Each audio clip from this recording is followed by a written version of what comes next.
dada yangu Tulizo, Imani, Neema, join hapa. Mwanangu Ibra, mwanangu mwenyewe Hamisi, Dula, nisikilizeni. Kama unataka afya yako, uondoe kitambi, uondoe unene, uondoe uju kujisikia vibaya, acha vyakula hivi 10. Cha kwanza, acha ngano.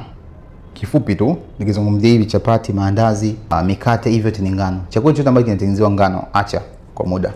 Namba 2, acha soya. Haya maharage ya soya, acha nayo. Kiwa nakwambia nini soya, sijui milk soya, hakuna mmea unaotoa maziwa. Vyote viachana navyo. Namba 3, carbonated drinks. Soda sijui. Hivyo vitu vya kindani vya ndani, drop it. Namba 4, energy drink. Najua na wanangu kinawaokoa sana hichi kitu. Lakini kama unaweza kuacha sasa hivi, acha. Unajua nasema kama unaweza kwa sababu ni addictive. Yaani kuna wengine hapa, kuna wengine akili zifanyi kazi, mifumo haiendi, ratiba haziende asiponywa energy. Namba 5, margarine. Mnatumia kupaka kwenye mkate. Sijui vitu kama jam, mayonnaise, hizi processed food zote za kiwandani. Ziache. Namba 6, juisi za matunda. Kuna juisi ambazo za kiwandani zinazotengeneza hizi, na kuna juisi za matunda ambazo sisi tunazisaga wenyewe. Zile nazo acha nazo kwa muda kwanza. Kama kwenda kupungua, kama kwenda kupunguza kitambi, kama kweli kabisa huu mwili umeuchoka. Namba 7, unga, hasa wa mahindi. Sijui uji, ugali, hivyo the drop. Namba 8, maziwa ya aina yote. Iwe sijui mtindi, sijui iwe fresh. Namba 9, mafuta ya mbegu.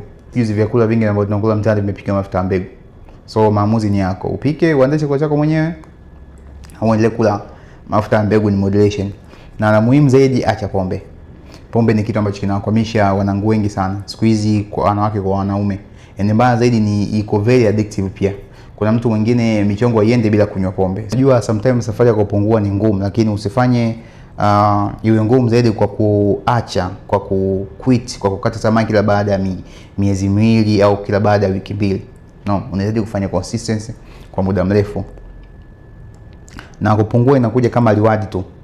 Kinachotakiwa kuwa makini nacho sasa ni kurekebisha mtindo wako wa maisha ili kuweza kuokoa afya yako. Kuna magonjwa kama insulin resistance, sijui fatty liver, sijui kisukari, sijui pressure, figo kufeli, shambulio la moyo, autoimmune disease, sijui mambo ya thyroid, mambo ya arthritis. Hivi vyote vinatokana mtindo mbaya wa maisha.